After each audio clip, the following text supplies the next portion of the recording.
A developing controversy over an argument the Obama White House plans on presenting to the U.S. Supreme Court as the administration prepares to make the case that some folks in this country illegally are entitled to benefits like Medicare and Social Security, thanks to President Obama's executive order on immigration. Chief Washington correspondent James Rosen has more. James? Megan, good evening. The momentous issues in the case of U.S. v. Texas, set for Supreme Court oral arguments about 10 days from now, involve the limits of presidential power.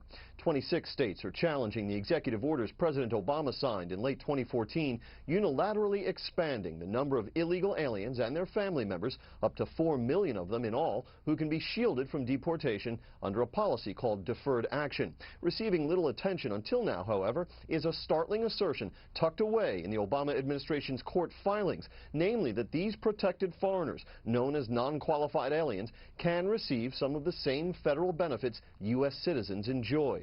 In a Supreme Court brief filed last month, Mr. Obama's Solicitor General, Donald Verrilli, argued, and I quote, "A non-qualified alien is not categorically barred from participating in certain federal earned benefit programs associated with lawfully working in the United States, the Social Security, retirement and disability, Medicare, and railroad worker programs, so long as the alien is lawfully present in the United States as determined by the Homeland Security Secretary."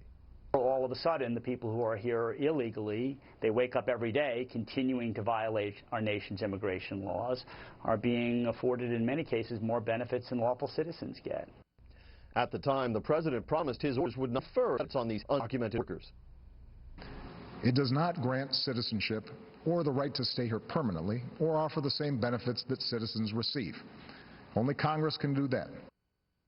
Yet supporters of the president's immigration policy say the benefits do not mark new legal ground. It's the president's decision to defer removal. And then after that, it's really what Congress has passed that kicks in to determine whether people who are here with that deferred action then get certain benefits or work authorization. The vacancy created by the death of Justice Antonin Scalia, of course, complicates the prospects for how the High Court will rule. A decision is expected by late June or early July. Megan? James, thank you. An important thought after the break.